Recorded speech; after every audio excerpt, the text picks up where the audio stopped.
We're on the verge of what's nothing short of a revolution in UK energy supply. The licences are now out for the third round of offshore wind development, and that within a very few years will supply, if all goes well,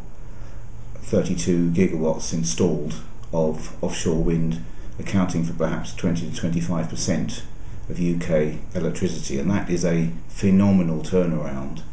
in how the UK supplies its energy. But it's got to be built, and it's got to be supplied, and it's got to be serviced, and that's the next challenge, I think, that's coming up in order to make sure that we can get to the goals we want to get to. And that means equipping our ports properly to provide the basis for the assembly, manufacture, shipping and servicing of the turbines for the offshore wind farms. It means bringing manufacturing into the UK to make sure that the components and the turbines themselves are there when they're needed.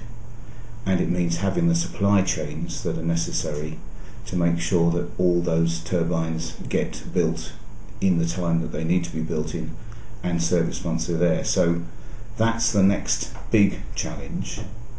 and the 60 million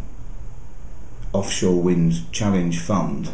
that was announced last year, which is already producing enormous dividends in terms of companies agreeing to set up manufacturing capacity in the UK and ports beginning to look very seriously about how they can turn themselves around to provide that backup arrangement, is, I think, a vital component in that strategy leading to where we want to get to. And if that is under threat, if that doesn't happen, then I think a lot of the aims that are there for us to grasp right now as far as that revolution are concerned are in serious jeopardy. And it's not as if